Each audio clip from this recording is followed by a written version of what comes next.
It's time for you to change up your burger game.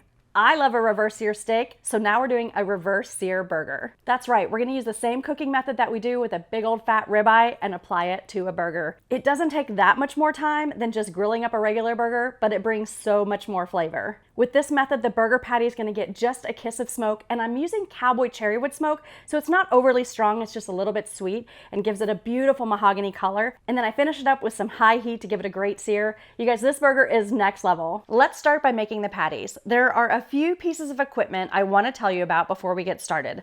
First, I'm going to be using a kitchen scale. I just got this off of Amazon. It's going to make sure that our patties are all the same size. That means they're all going to cook evenly. I also have a 4-inch circle cutter. This is just a little bit larger than the size of the hamburger bun that I'm going to be using. Again, it creates consistency so that we have perfect burgers. I also like to use these little square wax paper sheets. You'll find that restaurants use these a lot. This way you can layer your patties, separate them without them sticking. And then of course, we're gonna be using my brisket rub to season everything up. For the meat, I highly recommend that you look for 80-20 beef. That means that the beef is 80% meat and 20% fat. That's gonna give you a really juicy burger. You can also go with 70-30, which is 70% meat and 30% fat. Either one of those are gonna be great. Obviously, the 70-30 is gonna be a little bit fattier, few more calories, a little bit of a greasier burger. So to me, I like the 80-20. But what I actually have here today is ground brisket trimmings. Since I do competition barbecue, I have a lot of leftover Wagyu brisket, and that's what I put in here. So it's probably more like 75-25 because of the amount of fat that I added and the fact that the meat is just so marbled to begin with. But again, if you're going to the grocery store, just look for that 80-20. All right, here's how we get things started. I take a piece of wax paper, I place it right on top of my scale. I turn the scale on, it's gonna be tared out to 0. You just wanna make sure it says 0. I have mine set to ounces. What I'm looking for is a 5-ounce patty. It's gonna be just a little bit larger than a 1/4 pounder. This way we get a nice thick burger for these reverse seared burgers. There we go, 5.1. I'll take just a little bit off. You want to make sure that you don't overwork the meat because you don't want to use the warmth from your hands to melt the fat that's in here. So we're just going to slightly kind of press it together. Then I'm going to use this 4-inch circle cutter to really shape it out. I'm just using the backside of my fingers to push it down and to give it some shape. And then I'm actually going to take my index finger, poke a little hole, not all the way down, just a little dimple to create that crevice inside. That way, when the burger cooks, it doesn't balloon up. Take your ring off, and there we have it. This is a perfect 4-inch burger patty. Go ahead and repeat that. I'm gonna turn the scale around this time so you guys can see. It's set to 0. Once you do this a few times, you're actually gonna kind of be able to feel the weight. See right there, I'm at 4.6. So I just need a little bit more. 5.2, 5.1, close enough. Again, if you're within like 0.1, 0.2 ounces, that's fine. Shape it into a ball. Put your ring on here.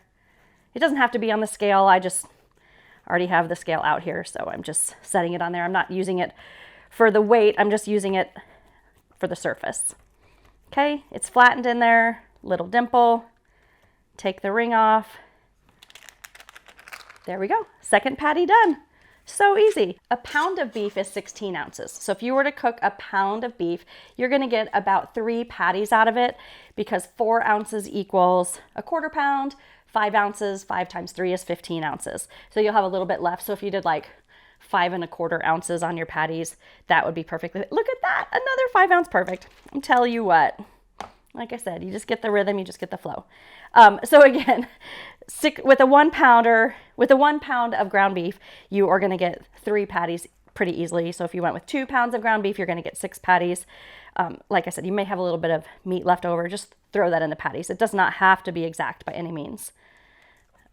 Okay, I don't even know what the weight of my meat is here. I'm guessing it's just over 1.5 pounds. Again, because it's my trimmings, is just kind of whatever was in the bag at the time.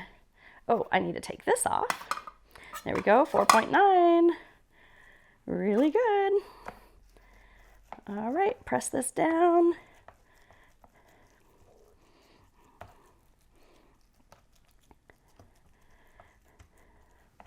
And dimple. There's a little bit of meat left in here. It's not enough to make a whole patty, so I'm just gonna brown that up in a pan, save that for a recipe for another day. Now I need to go wash my hands. I will be right back. Now that the patties are all shaped, you're gonna wanna season them. I am using my Girls Can Grill brisket rub. You wanna be really, really liberal. You wanna really cover the meat, pat it in just a little bit. The reason you wanna be liberal is because there's no seasoning inside the meat. We're not making meatloaf burgers, so all the seasoning's on the outside. You wanna create a beautiful crust, which we'll do during the searing phase, and you just want a lot of flavor. So this is salt, pepper, garlic with a little bit of chilies mixed in. I'm gonna flip it over. Make sure that you kind of keep its shape. Very liberal. I'm gonna finish seasoning all of these up, and then I'm gonna put this in the refrigerator while I go warm up the grill. It is really important that you get the meat really cold, and here's why. There's a lot of fat in this. If I were to leave this at room temperature, that fat is going to start to soften, almost melt already. Then when you put it on a hot grill, the fat's gonna melt super, super fast, which means all the fat's gonna drip out of your burgers, which is gonna give you a dry burger. Instead, we're gonna put this in the refrigerator so that fat's gonna reharden, get nice and cold, and then when we put it on the smoker, it won't melt quite as fast because it has to go from a cold temperature to a warmer temperature. So by the time it does start to melt and render, it's gonna render into your meat patties, making them even juicier. So I'm gonna finish these up and then we're gonna head out to the grill. All right, guys, we're gonna get the grill lit up. Of course, I am cooking with Cowboy. Today I'm using Cowboy briquettes. We're gonna load some of these in, and then I'm gonna add some cherry wood to get some great smoke.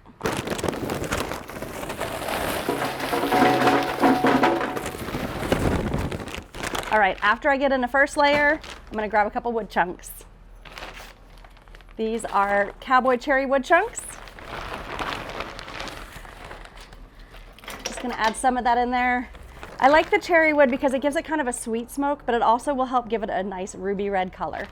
Let's add the rest of the briquettes and fill it up.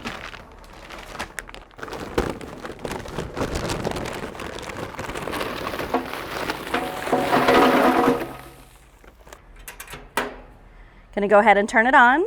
With the master baler, it reminds you that you need to open the hatch, and I want the temperature set at 225. Now inside the grill, the way I have it set up is I am gonna use this rack. I've got it just one level up, and that's gonna help so that you don't get so much direct heat underneath of the burgers. One of the reasons that I like using the master billet for this reverse sear burger cook is because it's really easy to switch it from 225, which is where we're gonna be at right now, and then crank that heat later when it's time to do the reverse sear. I'm gonna let this get heated up. It's probably gonna take about 15 minutes, and then we'll be able to throw the burgers on. Okay, the grill has reached 225 degrees.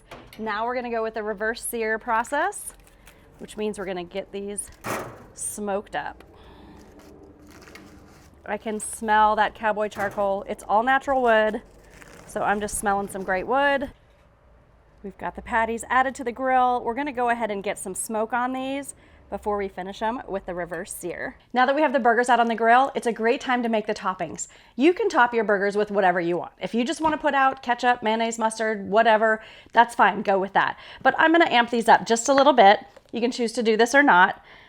I'm gonna make a sauce that's about a half a cup of mayonnaise. I'm gonna throw in a tablespoon or so of ketchup. I'm gonna throw in 2 tablespoons of barbecue sauce. Choose a barbecue sauce that goes great with beef, since these are beef burgers. I like this Blues Hog Smoky Mountain. I'm gonna do about a half a teaspoon or so of Worcestershire. That just gives it a nice beefy flavor as well. And then instead of using salt and pepper, I'm gonna use more brisket rub. If you just want to use salt and pepper, that's fine. This is about a teaspoon or so. Then just go ahead and mix it all up until it's nice and smooth. Beautiful. The longer that this sits, the more flavorful it's gonna be, the more the flavors are really gonna start to meld together. That's why I like to make this as soon as the burgers go in the smoker, because that means it's gonna sit in the fridge for at least a good 30 minutes. Now for a reverse seared burger, I also like to put some lettuce on it, but instead of just iceberg lettuce, I like to use arugula. But secret to a tasty burger, don't just put plain arugula on it. You need to season it up, dress it up just a little bit. No need to like do a full-on salad dressing, but drizzle in a little bit of olive oil. I like to use a little bit of red wine vinegar. You could use white wine vinegar, balsamic vinegar. just a little bit, like maybe a teaspoon. Then more brisket rub. You see how I'm layering the flavors of the brisket rub? That's gonna give it beefiness throughout. Just really like maybe a half a teaspoon. And then give it a stir just to start to coat the leaves. Again, it just gives it a little bit more oomph of flavor. I'm also gonna thinly slice some onions and get the American cheese ready. I'm gonna go put these in the fridge and then we can check on our burgers. Okay, the temperature of our patties has reached 115 degrees. It only took about 15 minutes. So now what we're gonna do is we are going to increase this temperature to 500 degrees so we can start to get that nice sear. I am leaving the burger patties on the grill while this heats up and we're gonna get it seared. I usually wait about 1 to 2 minutes after the flip and then I add my slices of cheese. I'm going with American cheese today, but you can use any flavored cheese that you want. Once you get all those slices on top, go ahead and close the lid again and then let it cook for about 30 to 60 seconds until that cheese melts. Then just take the burgers off the grill so we can toast up the buns. We're gonna separate these buns and place them cut side down right on top of the grill grates. You just wanna get them a little bit crunchy. This is only gonna take like 30 seconds. Okay, the reverse seared burgers are off the grill. Time to build these up. What you're gonna do is take your bun, take a little bit of that sauce that we made. I like to put a heavier amount on the bottom and just kind of a light amount on the top. No need to overdo it. Then we're gonna take this beautiful arugula that we mixed up and we're gonna put that on the bottom. The reason I put my greens on the bottom is because they're gonna help collect that liquid fat from the burger patty. I don't want my bun to get soggy, so this is gonna kind of help create a protective layer. Now we're gonna add on one of these patties. The color on these is so beautiful, and that's because of the cowboy cherry wood. They are just like perfectly beautiful mahogany. You can see the size of the burger fits the bun because we use that cookie cutter. I like to just add a little bit of red onions. You can use white onions, dill pickles. Again, build your favorite burger. I just like red onions. And sometimes I like to do pickled red onions, but I'm just keeping this a little more simple today. Add that bun right on top, and that's it. All right, guys, the burger's done. Let's go in for a bite. First of all, I love the mahogany color on this. It just smells good before you even go in. We've got a nice soft brioche roll. We've got that seasoned arugula, some onions, that special sauce. Yep, completely next level burger, guys. It has just a kiss of smoke to make it stand out from any other burger that's out there. And of course, it has that nice sear to give a good crust. Seasoned with my brisket rub. You guys have to give this a try. And if you do, be sure to hit that like button. Leave me a comment. Let me know what you think about adding the reverse sear method to a burger. You can get the whole recipe at girlscangrill.com. I've also left a link for you in the show notes. Be sure to hit that subscribe button so you never miss a recipe video like this one. Happy grilling, guys.